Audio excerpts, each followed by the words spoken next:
嗱，經常有好多粉絲朋友問我咧，佢話你哋冇戲拍嘅時候啊，咁係咪失業啊，冇嘢做啊？咁其實唔係啊，我講過好多次，我係廣東音樂曲藝團嘅演員嚟嘅。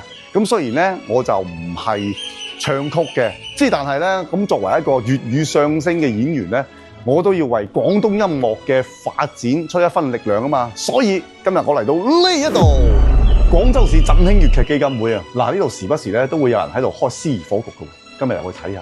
撞唔撞到我平時識嗰啲老人家先？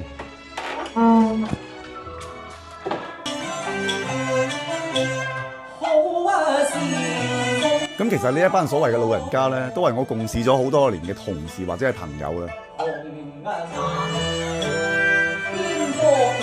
所以話一件事情嘅傳承同埋發展咧，並唔係靠一兩個人可以做得到嘅事，佢係需要前輩不遺餘力咁帶動後輩，而令到每一代嘅年輕從業者都可以令到呢個藝術品種生生不息，傳承發展。平時識嘅老人家原來都係喺度唱嘅係嘛，都係喺度玩嘅，都係後生，都係喺度玩嘅，全部都後生係嘛？係真係。要噏兩句啊？噏兩句唔得，唔，我唔識，我唔識啊嘛。唔怕，我免費幫你伴奏。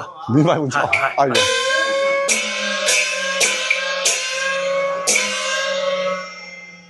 以電恩心祈樹霜，明珠萬火映花黃。如此斷腸花燭夜，